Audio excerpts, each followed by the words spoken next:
வணக்க நண்பர்களே, பிள்ளைகள்லாம் ரொம்ப துவண்டு போயிட்டாங்க. சரி நெக்ஸ்ட்டு டின்னர் சாப்பிட ஹோட்டல் கூட்டிகிட்டு போனோம். ஹோட்டல் கூட்டிகிட்டு போனேவும் ஏர்லியாகவே வந்துவிட்டோம். அதனால் கொஞ்சம் ஒரு 5 மினிட்ஸ் வெயிட் பண்ணுங்கன்னு சொல்லிட்டாங்க. என்ன செஞ்சுட்டாங்க, சைட் டிஷ்ஷை ஃபுல்லாக கொண்டு வந்துட்டாங்க. மெயின் டிஷ்ஷை கொண்டு வரல. சைட் டிஷ்ஷை போய் டேஸ்ட் பண்ணிடுவோன்னு பிள்ளைங்க அப்புறம் குடல், ஆட்டுக்கால், பாயா எல்லாம் வாங்கியிருந்தோம். அதெல்லாமே டேஸ்ட் பண்ணி பார்த்துட்டு இருந்துச்சுங்க. அவ்வளோ பசிங்க. அந்த டிமார்ட்டில் எவ்வளோ நேரம் சுற்றணுமோ கை காலெல்லாம் வலிக்க ஆரம்பிச்சிச்சு. அதனால் பசி ரொம்ப ஓவர் ஆயிடுச்சு. அப்புறம் அந்த ஹோட்டல் இருக்கிற எல்லா பெஸ்ட்டையுமே வாங்கி சாப்பிட்டு டேஸ்ட் பண்ணி பாவோன்னு சொல்லிட்டு எல்லாத்தையுமே ஆர்டர் போட்டோன்னே வந்துருச்சு. எல்லோரும் சாப்பிட ஆரம்பிச்சிட்டோம். பிள்ளைங்களோட சந்தோஷத்தை தானங்க வாழ்கிறோம். பிள்ளைங்கள ஒரு தடவை வீக்லி ஒன்ஸ் இல்லை மந்த்லி ஒன்ஸ் இப்படி கூட்டிகிட்டு போய் என்ஜாய் பண்ணணுன்றது எங்களுக்கு ஒரு என்ன சொல்கிறது பிடிச்சமான விஷயம்.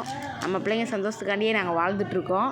ஸோ அதனால் நீங்களும் பிள்ளைங்களோட மைண்ட் ரிலாக்ஸேஷனுக்காண்டி வாரத்தில் 1 நாள் இல்லைன்னா மந்த்லி ஒன்ஸாவது கூட்டிகிட்டு போங்க.